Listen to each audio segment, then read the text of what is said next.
병철이라고 하는 그 독일에 있는 학자가 피로 사회라고 하는 책을 썼습니다.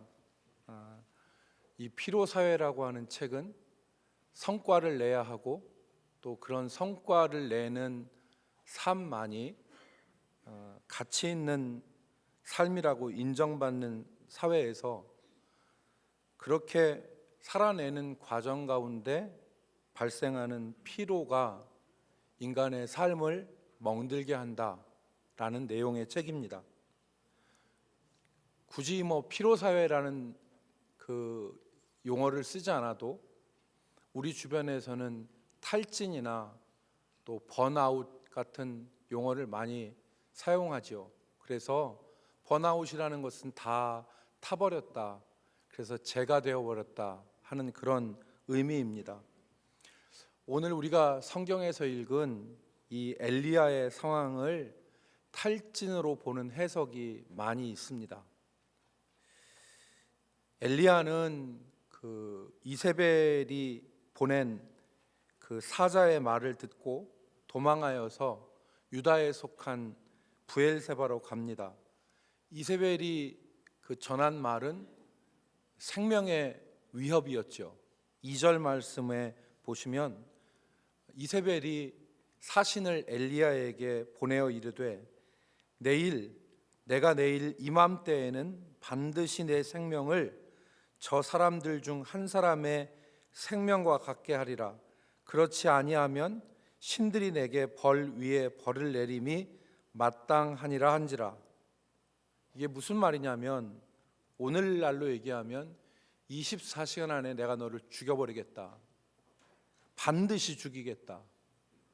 만약에 내가 네가 죽였던 바알과 아세라 선지자 850명과 같이 죽이지 않으면 신들이 내 위에 벌을 내릴 것이다, 이런 말을 한 것입니다. 이 말을 들은 엘리야에게 절망감과 두려움이 엄습했습니다.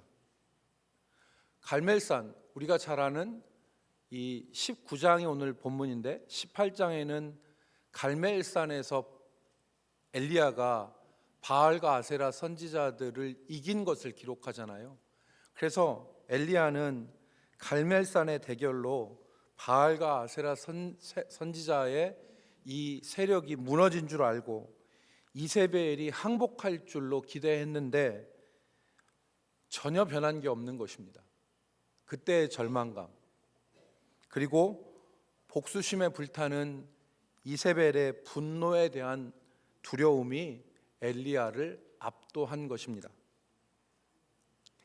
엘리야는 자기 생명을 위하여서 도망하여 유다에 속한 브엘세바에 이르러서 자기 사환을 그 브엘세바에 머물게 하고 자기는 광야로 하룻길을 들어가서 어떤 한 로뎀나무에 주저앉습니다. 로뎀나무라는 것은 여러분 높이가 한 3m 정도 되고 잎이 넓지는 않지만 그런대로 이렇게 그늘이 있는 그런 광야에 자라는 나무거든요. 그래서 우리는 이제 로뎀나무가 너무 이렇게 은혜로운 말이잖아요. 그래서 그 무슨 로뎀나무 치유센터 이런 것들도 굉장히 많잖아요. 그런데 원래 로뎀나무는 그렇게 잎이 무성한 나무가 아니에요. 그래서 잔 가시가 있는 그 나무인데 그 나무 아래 털썩 주저앉아서 엘리야가 죽기를 소원한 것입니다. 그래서 4절 말씀에 보면 여호와여 넉넉하오니 지금 내 생명을 거두시옵소서. 나는 내 조상들보다 낫지 못하나이다. 이렇게 엘리야가 로뎀나무 아래에서 하나님 앞에 호소하는 것입니다. 엘리야가 넉넉하다고 한 것은 무슨 말입니까? 자기가 할 것은 다 해봤다, 내가 할 일은 다 했습니다, 나는 내가 할 것 다 했습니다, 더 할 거 없습니다, 이런 말이고요. 나는 내 조상들보다 낫지 못하다는 얘기는 무슨 얘기냐면 자신이 최선을 다했음에도 불구하고 상황이 변하지 않았음을 말하는 것입니다. 조상들 시대에도 우상 숭배와 이 악한 일들이 일어났는데 내가 생명을 걸고 갈멜산에서 바알과 아세라 선지자와 생명을 건 싸움을 했음에도 불구하고 변한 것이 아무것도 없습니다. 그러니까 하나님, 나 여기서 데려가 주십시오라고 하나님 앞에 죽기를 소원했던 것입니다. 여러분, 아마 이때 엘리야가 죽으러 갔다는 것을 우리가 느낄 수 있는 것은 뭐냐면, 여기 브엘세바에 자기 사환을 두고 하루 정도 더 간 걸 보면 알 수 있어요. 자기 혼자 광야로 들어가죠. 이게 누구를 생각한 거냐면 모세를 생각한 것일 수 있습니다. 모세가, 여러분, 모세의 그 죽음에 있어서 모세가 느보산에 올라가잖아요. 느보산에 올라가는데 모세의 죽은 장소를 아무도 몰라요. 왜냐? 모세가 혼자 느보산에 올라가서 비스가산 꼭대기에서 하나님께서 주실 땅을 바라보고 혼자 죽음을 맞이해요. 그래서 아무도 모세가 어디에 장사되는지 아는 유대인들이 없었어요. 그러니까 모세는 혼자 하나님께서 주실 땅을 바라보면서 혼자 자신의 삶을 마무리한 거예요. 이걸 생각하고 엘리야는 브엘세바에서 광야로 하룻길 들어가서 한 로뎀나무 안에서 자신의 삶을 마감하면서 하나님 앞에 가기를 소원했던 것입니다. 오늘 우리가 이 말씀을 보면서 우리가 의문이 들 수 있어요. 도대체 열왕기상 18장에서 갈멜산에서 850명과 싸운 엘리야와 19장의 절망과 낙심으로 자기 생명을 걷어가 달라고 하는 엘리야는 동일한 사람인가? 다른 사람 아닌가? 어떻게 18장에서는 그렇게 영웅적인 사람이 19장에서는 이렇게 무너져서 좌절하는 가운데 있을 수 있는가? 이 사람이 한 사람인가? 라는 생각을 할 수 있는데 한 사람 맞습니다. 여러분, 이게 다른 게 아니에요. 우리도 이런 면이 있습니다. 여러분, 엘리야에게는 선지자 엘리야의 모습도 있지만 연약한 인간 엘리야의 모습도 있는 거예요. 오늘 우리도 어떻습니까? 우리가 믿음으로 굳게 서서 살아갈 때도 있지만 어떤 때는 한없이 연약하여서 무너져서 모든 것을 포기하는 자포자기의 상태로 우리가 살 때도 간혹 있지 않습니까? 그러니까 오늘 이 엘리야는 같은 사람인 것이죠. 그런데 하나님께서 오늘 이 엘리야를 회복시키세요. 엘리야를 회복시키시고 엘리야를 치료하시는데, 그래서 저는 오늘 이 피로사회 가운데 또 신앙의 많은 문제들 가운데 넘어지고 쓰러져서 어느 인생의 한 로뎀나무 아래서 쓰러져서 넉넉하오니 여호와여 내 생명을 취하옵소서라고 하나님 앞에 절규하고 기도하는 오늘 이 시대의 엘리야와 같은 저와 여러분이 오늘 이 말씀을 들었으면 좋겠습니다. 그래서 오늘 이 말씀을 우리가 듣고 이 말씀 가운데서 하나님의 하신 일들을 바라보면서 우리들도 다시 회복과 치료의 역사를 경험할 수 있기를 주의 이름으로 축복합니다. 세 가지로 나누어서 하나님께서 엘리야에게 하신 일들을 살펴볼 수 있는데, 첫 번째로는 떡의 힘입니다. 떡의 힘. 떡의 힘. 하나님께서는 엘리야를 떡을 주셔서 먹게 하시고 살리시잖아요. 천사가 준 이 식물을 의지하여 힘을 내서 엘리야는 40주 40야를 달려서 하나님의 호렙산으로 갑니다.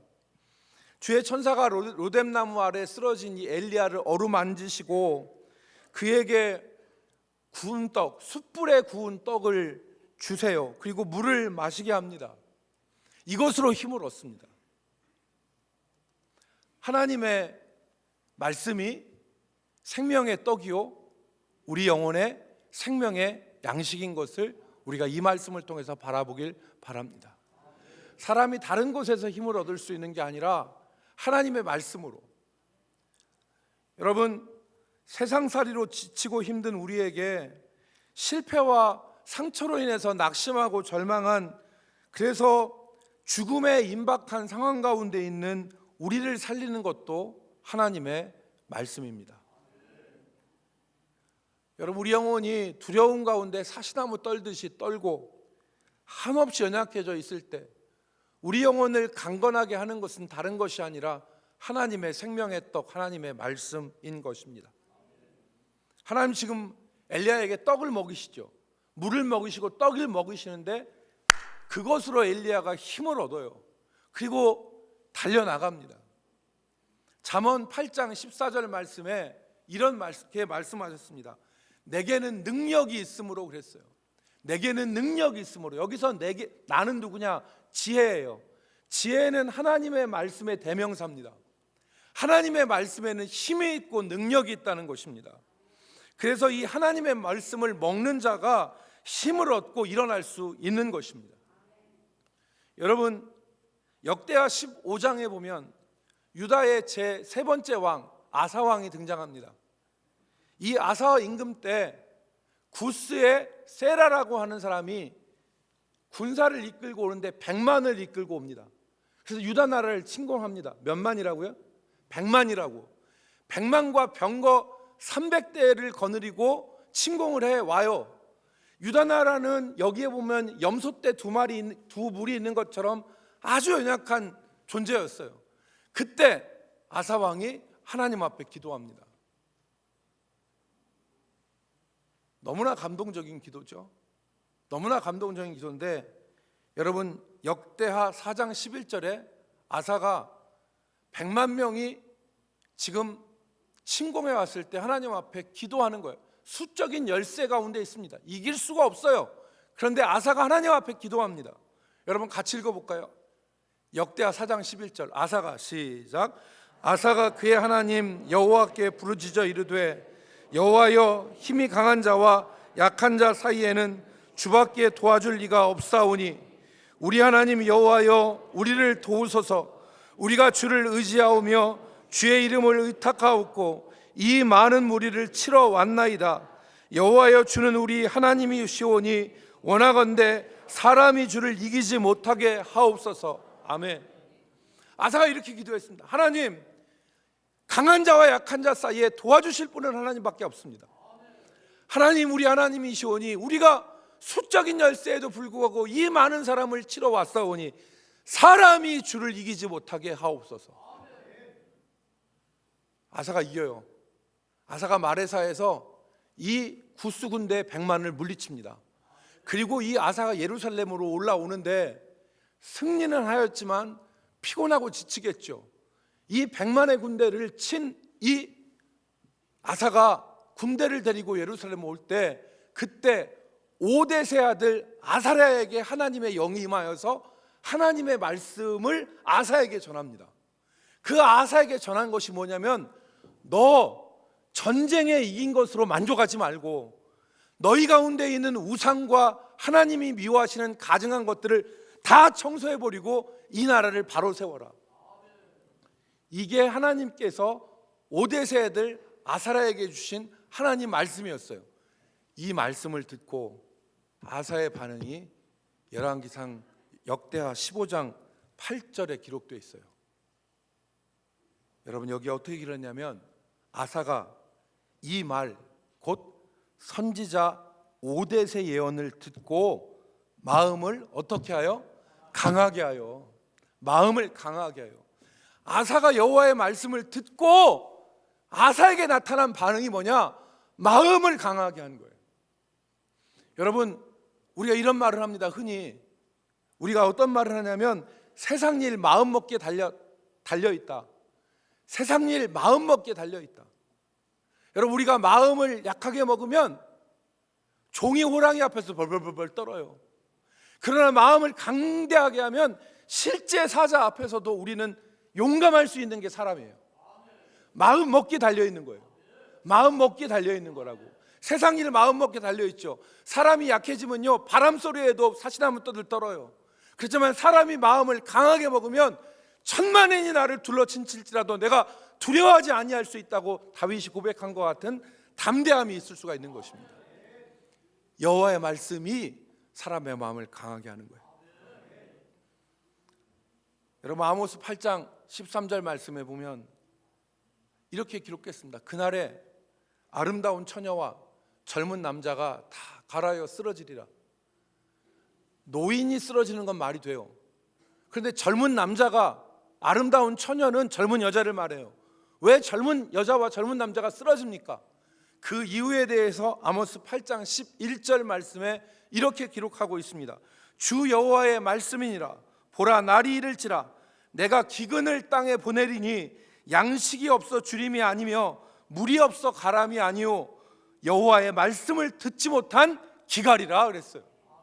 왜 젊은 남녀가 쓰러집니까? 하나님의 말씀을 듣지 못했기 때문에.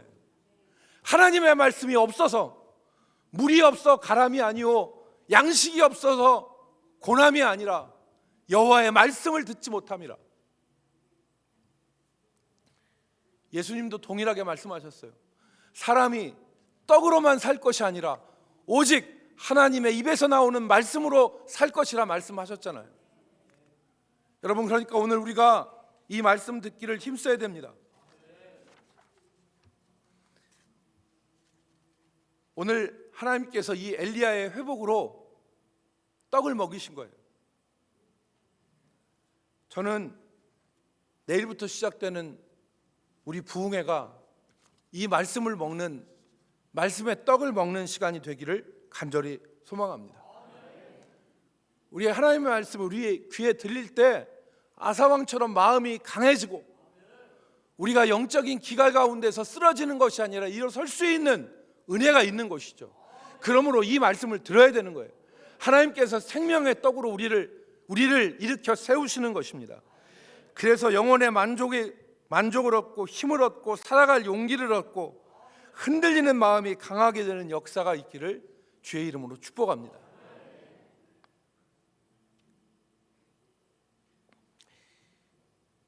하나님께서 말씀을 먹이심으로 처음 이제 엘리야를 회복시키시는데, 엘리야를 하나님께서 온전히 회복시키세요. 그래서 엘리야가 어떻게 회복되는지 우리가 알죠.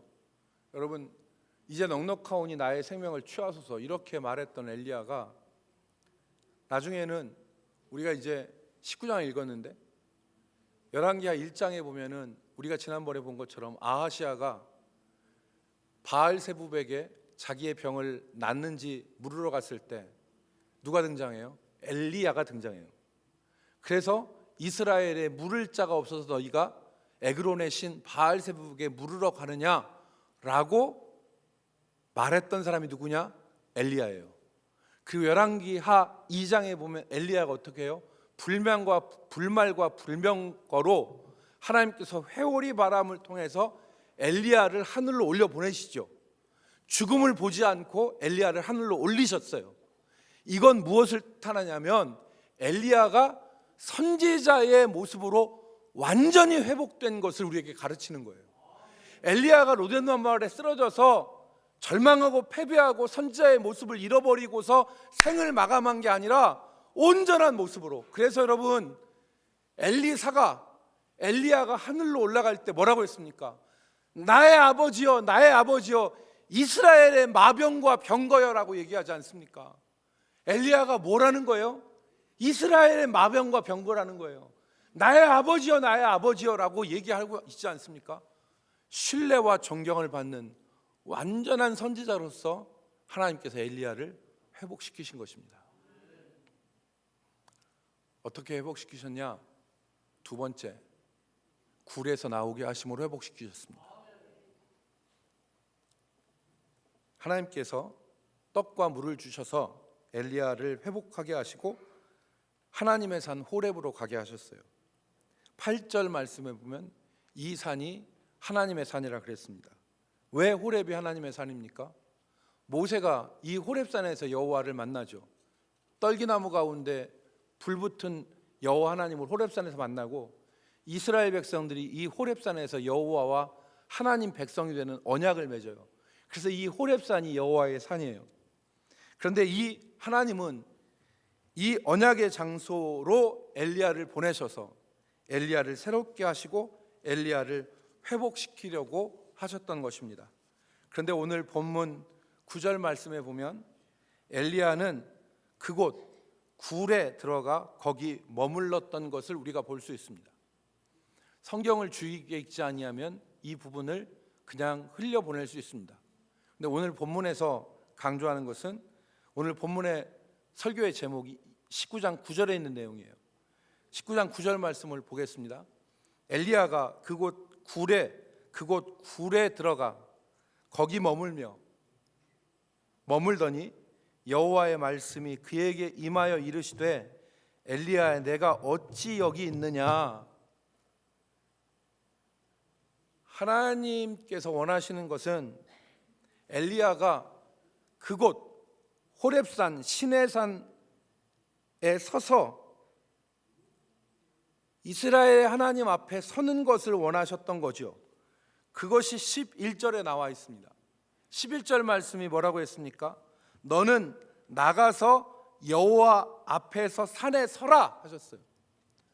너는 나가서라는 말에 우리가 초점을 맞춰야 돼요. 나가서, 어디서 나가서? 이 굴에서 나가서, 그리고 여호와 앞에서 산에 서라. 하나님이 원하시는 것은 엘리야가 여호와 앞에 서는 것을 소원했던 거, 원하셨던 거예요. 하나님이 어찌하여 내가 여기 있느냐 할 때 이 어찌하여 여기 있느냐 책망하신 것은 호렙산에 있는 것을 책망하신 것입니까?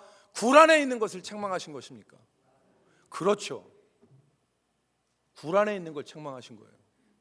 왜 하나님의 산에 왔는데 여호와 앞에 서서 이스라엘을 자기 백성으로 삼으신 그 언약의 하나님 앞에 서지 않느냐.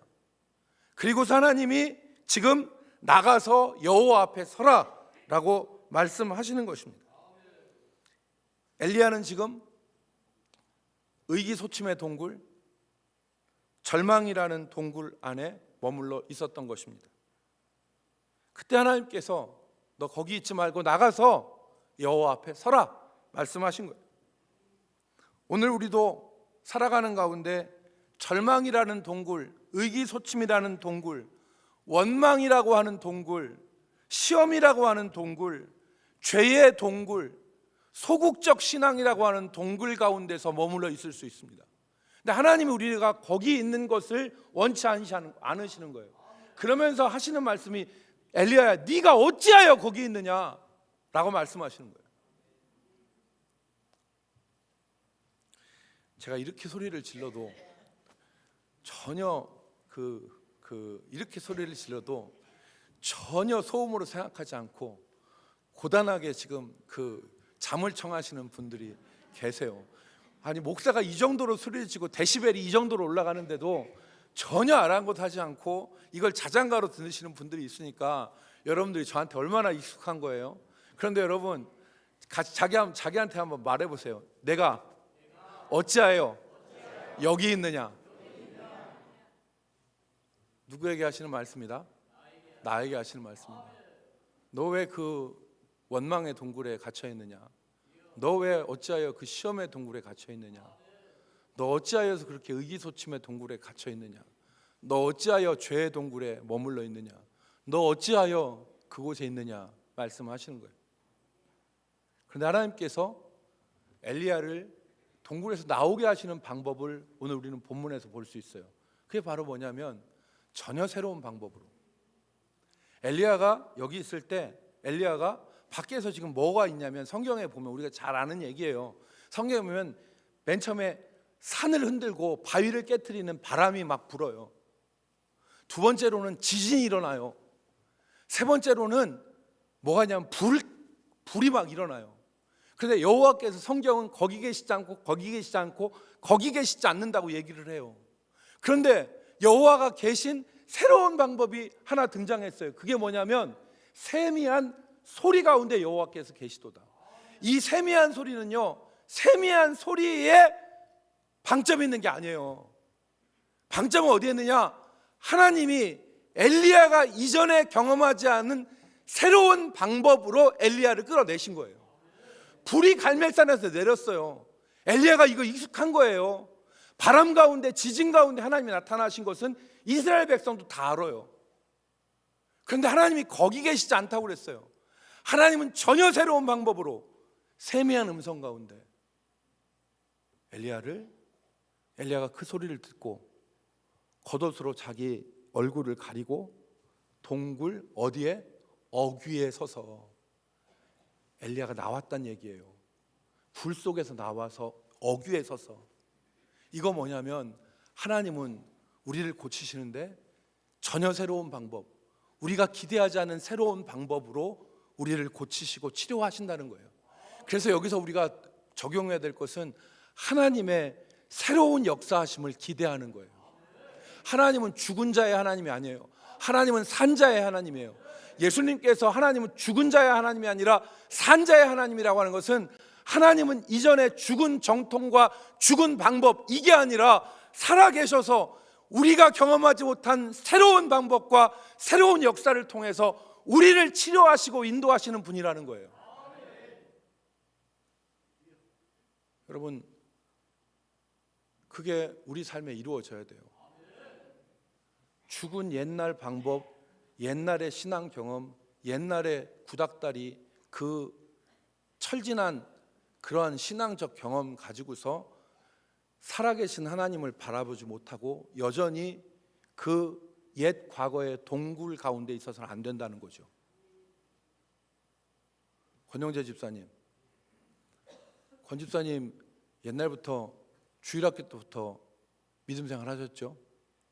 하나님께서 권 집사님에게 불도 아니고 바람도 아니고 지진도 아니고 하나님이 엘리야처럼 새로운 세미한 음성으로 권 집사님을 강하게 하시기를 주의 이름으로 축복합니다.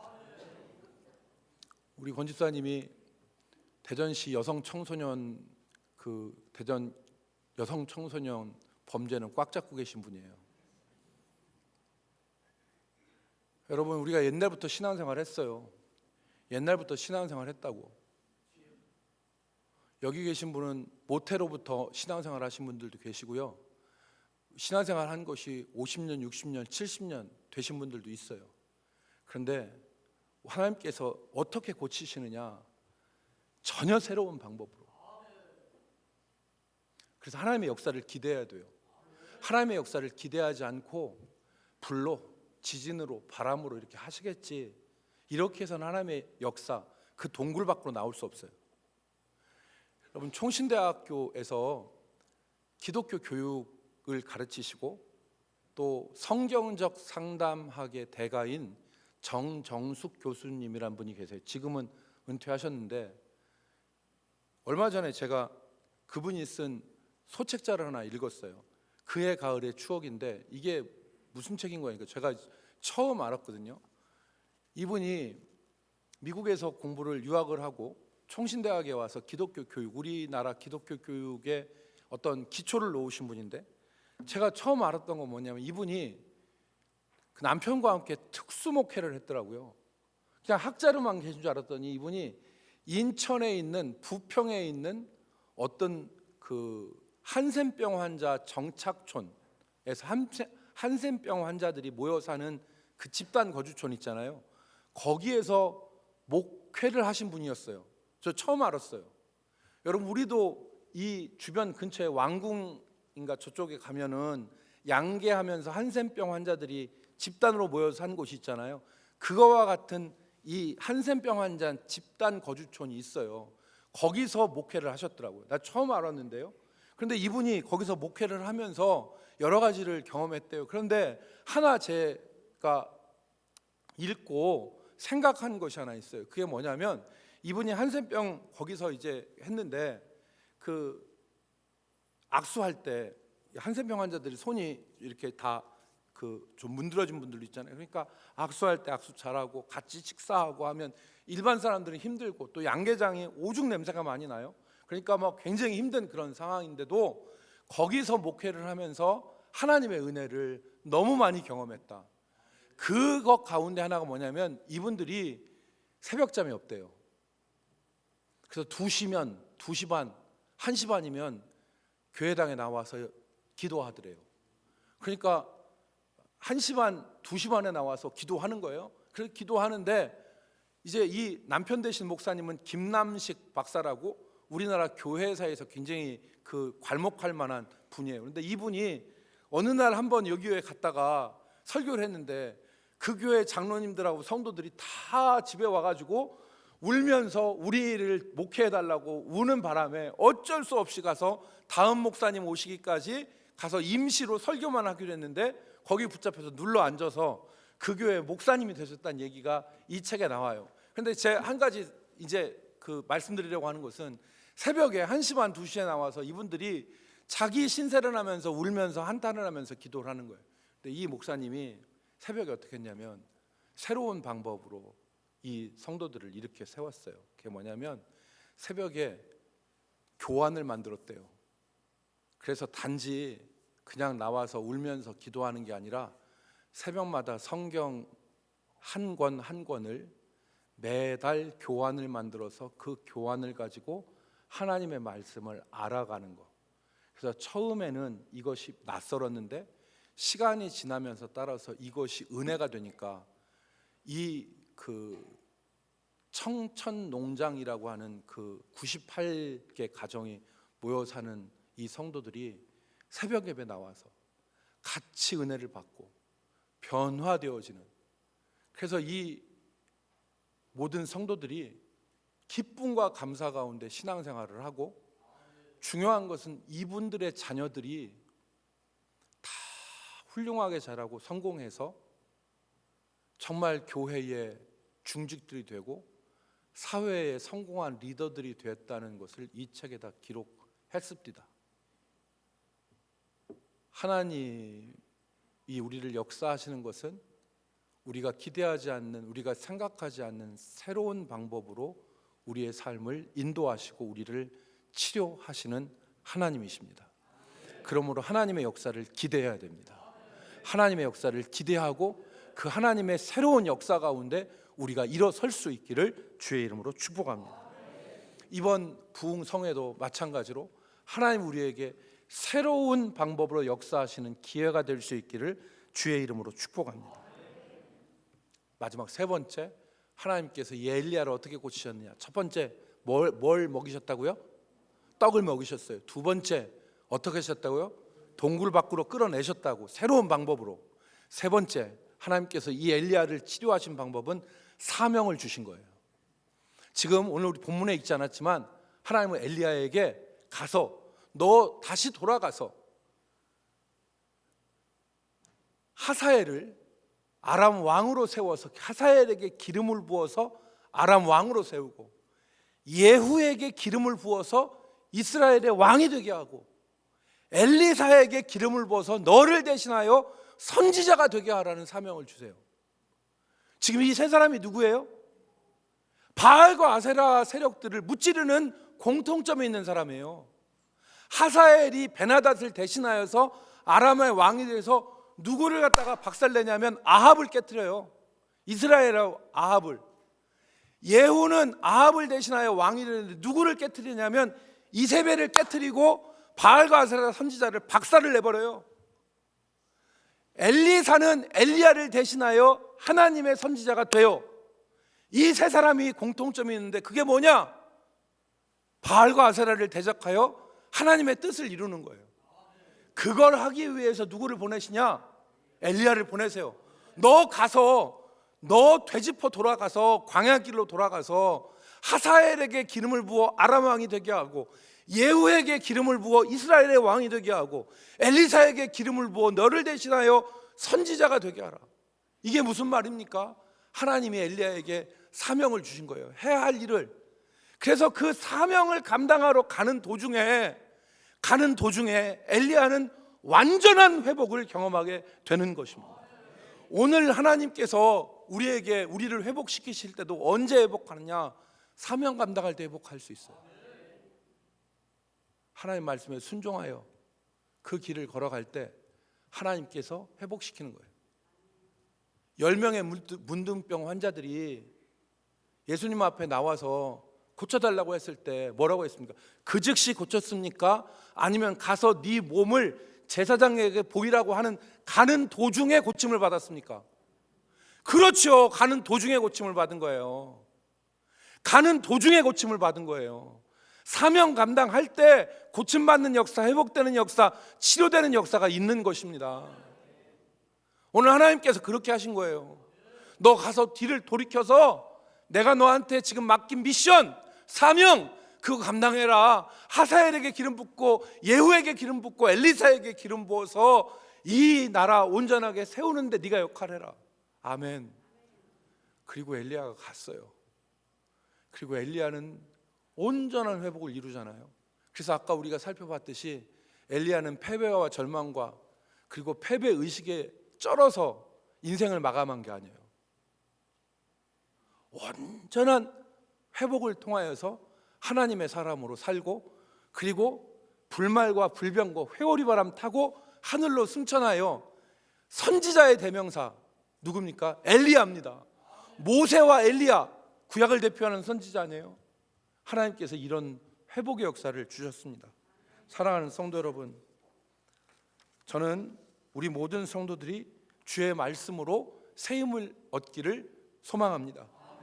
우리가 머물렀던 절망과 깊은 어둠의 동굴에서 나와서 하나님 앞에 설 수 있기를 주의 이름으로 축복합니다. 마지막으로 주께서 주신 사명의 자리로 나가서 완전한 회복, 이 완전한 치료를 경험할 수 있기를 주 예수 그리스도의 이름으로 축복합니다. 기도하겠습니다. 하나님 아버지,